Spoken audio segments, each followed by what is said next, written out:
Canelo Triple G3 has allegedly been announced. I'm not sure if it's finalized. They're talking about, I think, maybe for September. It's not finalized, but go ahead. Keep going. In Vegas at the new Allegiant Stadium, Raiders Stadium. I know that you're a big fan of the Raiders. My son is the assistant director of scouting, baby. Yep. That stadium looks like a spaceship landed in the desert. Oh, it's unbelievable. I mean, it's extraordinary. It's extraordinary. Yep. Let me go into this fight. If you heard a giant sigh of relief somewhere, it was coming from John Skipper and the other executives at the Zone when finally, we think, it's not done, but we think that third fight is signed, because when they gave $360 million, when those executives, when those people that are a lot smarter than we are, I guess, when they gave $360 million to Canelo, in their minds, they needed to get a third fight with Triple G. And when they gave $100 million to Triple G, they definitely weren't giving him $100 million if they didn't think there was a Canelo fight in their future. And they were getting nervous. And now maybe, it's not done, but maybe they got the fight. And maybe it's going to save a few people's jobs over there if they have it. If they actually do have this fight hunkered down and it actually does happen. So that's the good news. Here's the bad news. You ready for the bad news, Mr. Smiley? Here it is. The bad news is it's too late. Yeah, I know that's just my opinion, but it might be too late.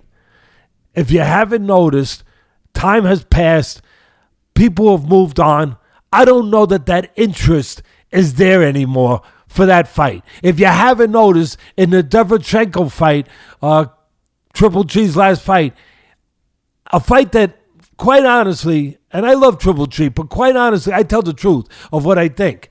And I thought he probably lost that fight. He showed the heart of the warrior that he is. He wasn't right. Was it because he was sick? Was it what, a fluke? Was it just an anomaly? Was it that? Or was it what he is now? An older fighter. A fighter that has left parts of himself in the ring. Parts of himself from the first two Canelo fights. In the second Canelo fight, he looked spent at the end. I thought he won both those fights. But that's the past. We're talking about the present. We're talking about now and what's relevant now. And I think those fights took a lot out of him. I think 400 amateur fights take a lot out of you. I think when you're at the age he's at, what is he now? 38, 37, 38, 39. He's getting up there towards that number 40. We'll get the numbers. We got our crew. 37. There it is. 37. And I always say that you don't judge a fighter's age in this tough business chronologically. You judge it by the tough fights they've been, the amount of fights they've been, the amount of punches they've taken. And again, in the Derevchenko fight, his last fight, he looked like a shot fighter. Yeah, I said it, you people that want to get your knives out now and your bow and arrows and you're ready. How dare you say that about my guy? Listen, I also say that he's been terrific. Just like your guy there, Bobby Orr. That, but it came a time where Bobby Orr was shot. Am I right, Ken? It came a time when Bobby Orr was not Bobby Orr anymore. He wasn't. Sad day for Boston. A sad day for Boston. But it comes. It's called Father Time. It's called nature. It's called aging. Yep. And it comes to all of us. But we don't all have to fight for a living. When it comes to you in that ring, the truth comes and it can hit you, bang, hard and fast. And again, I'm the first one to say maybe his last fight maybe was indicative, Triple G, of him getting old. Maybe it was just a bad night. Okay, I don't buy that, but I'm saying the good news is the executives at the Zone laying out all this money, $360 million to Canelo, $100 million to Triple G. They didn't think they were going to get this fight. It started to look dicey, and now maybe they have it. The bad news is it might be too late. It might be too late. Just like the Pacquiao Mayweather was too late. But that's a little different. That still made money. This one, that was too late athletically. That was too late as far as the prime of both fighters giving you their best performance. But this one might be too late in a way that the fans have let it pass by, that they're no longer interested. After seeing the last fight with Triple G, fans aren't stupid. Now, I know the X factor. Canelo brings that great, I'll say it again, that great Latino audience. But they're smart, too. They're smart. They're real fight fans. They see what I see, what I'm talking about, that Triple G didn't look like Triple G in his last fight, that a lot of time has passed by, that he might have gotten old. And Canelo himself, he didn't want this fight for the longest. He sounded like a guy who wasn't interested, who had gone past that, been there, done that. He sounded like that guy, like he didn't think it was competitive anymore. Now, I know there are people out there that love Triple G say, but Teddy, that might have just been that he wanted to avoid a fight, a third fight where he really lost the first two. He wanted to avoid a third fight because he was scared. Okay, I don't think so. I don't think fighters like that of that caliber are scared. You don't have look at Canelo's box rec. He's fought everyone under the sun. Same with Triple G. So the scared part is a non-event. I agree. These guys aren't scared. I think when fighters, no different than any other athletes or any other big businessmen, when they have had success and have had a big career and made a lot of money and achieved the things that we want to achieve in whatever our vocation, whatever our craft, whatever our trade is, when they get to that point, they need something to motivate them. Mm-hmm. I think that's fair to say. I know you're a pro and you still got to be motivated. It's called self-motivation. Act like a pro, behave like a pro. You're getting paid. I get it. But they're human. They're not machines. Yeah. And emotion is part of that humanity. And they get to a point where they have to be, there has to be something that pushes them. I'll use a tough word. Something that threatens them, challenges them. I don't think that's there anymore. I think Canelo got to a point where he saw what I'm talking about. He felt it in the last fight where Triple G gave everything he had. And then he saw the Derevchenko fight. And he's like, I don't see the challenge. I don't know if I could get myself up the way I did the first two times when there was a real challenge, a real risk. And there's a danger there. There's a danger where if he's not taking a guy like this seriously, you could have a problem. And you feel it. You know it. You say, I can't get up for this guy anymore. I don't know. So he was kind of telling us that. He was acting that way. Canelo said it. If you go out there and you look at the stuff in the press and you find it, you'll see stories that documented that, where he said, I beat him. There's nothing else to do. I'm not interested. This fight doesn't interest me no more. That could be a problem. And the most important problem, money. That the people at the zone that gave all this money, yeah, they finally got the fight. Okay, that's half of the equation. The other half, it better make money! Yeah, you got it. Maybe you got it now, but it better make money.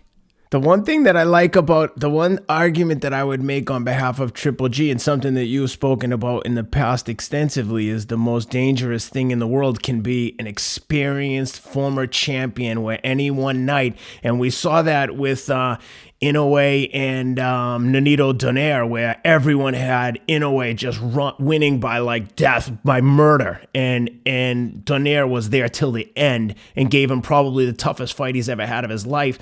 So I like the thought that Triple G gets up for this and it becomes potentially like one of those epic battles that we'll talk about for years. That's what the zone people, they should hire you as their publicist. For hire, out of work, and will work for food or toilet paper. Let's go. Listen, that obviously that's what the people at the zone would hope and pray for. But again, it does come down to De Niro, money. And will they do the numbers?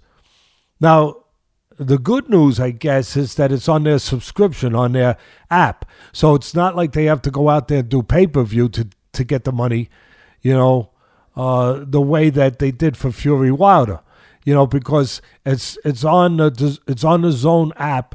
And if you're a member of the Zone app, you're going to get that fight. They're hoping more people will buy it and will subscribe to, for that fight.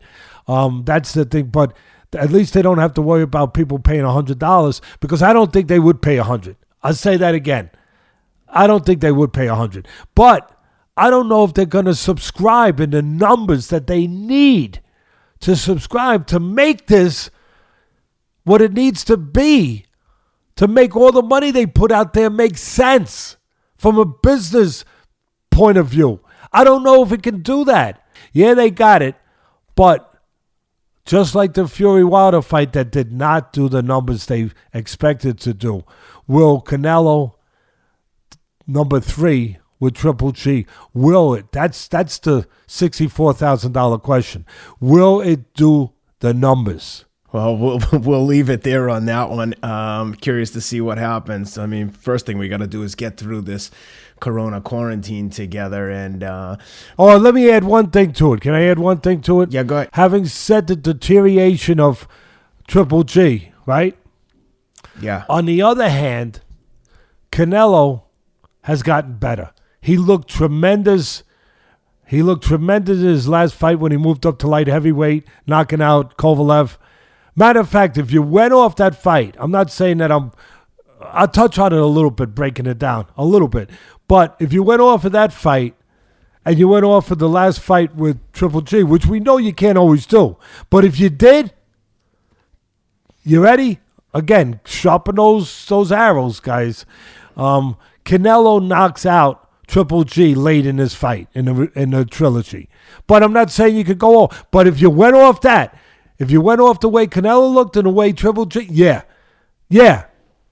How else could you project it?